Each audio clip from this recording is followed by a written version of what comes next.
சீமலா வருதா? ஆமா இங்க தோரமா வாங்க கீழ தூவா. எதுக்கு சீமலா வந்து மரத்துல தானே இருக்கும்? ஐயோ சீமலா மரத்துல இருக்கும், தலையில இருக்கும், கழுத்தையும் நெருக்கும் எனக்கும் தெரியும். நான் ஸ்கூல் போகாதாளா விட்டாளா?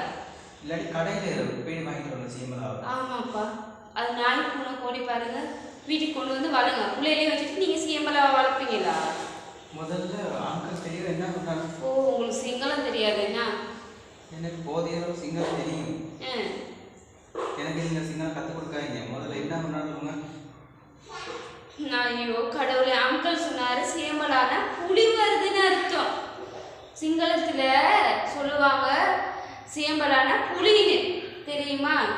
நீங்களாம் ஸ்கூல் போயிருக்கீங்களா? நான் ஸ்கூல் போயிருக்கேன். சரி, அப்போ உங்களுக்கு நல்லா சிங்களம் முடியும். ஆமா, நாங்களாம் காலையில எழுந்திரிச்சு நீங்களா என்ன சொல்லுவீங்க? குட் மார்னிங் தானே சொல்லுவீங்க. நாங்களாம் ஐ கோவன் அப்படின்ட்டு சிங்களத்துல தான் சொல்லுவோம். அந்த அளவுக்கு சிங்களத்தை கரைச்சி குடிச்சு வச்சிருக்கோம். நான் நீங்க வந்து காலையில எழுந்திரிச்சதையோட ஐ கோவன் சொல்லுவீங்க, நான் குட் மார்னிங் சொல்லுவோம். அந்த அளவுக்கு நீங்க கரைச்சி குடிச்சிருக்கீங்க சிங்களம். ஆமா ஆமா. சரி, அப்ப புலிக்கு என்ன சொல்றது? சீமலா. அது கூட தெரியாத? அப்ப 4 கால் புலிக்கு என்ன சொல்றது? அதுக்கும் சீமலா தான். இனி புலி தமிழ்ல என்ன சொல்லுவோம்? புலி புலின்னு தானே. அதே மாதிரி தான் சீமலா சீமலா. அது காட்டுல இருந்தா கரைக்கு போடுறதா இருந்தா என்ன, ரெண்டுக்கும் சீமலா தான்.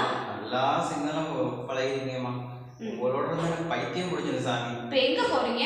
நான் போறேன். இங்க இருக்கிறத விட இந்த புலிகிட்ட போயிட்டு அடிப்படை சாவதே மேல். ஐயோ போகாதீங்க, இப்ப கதை திறந்துடாதீங்க.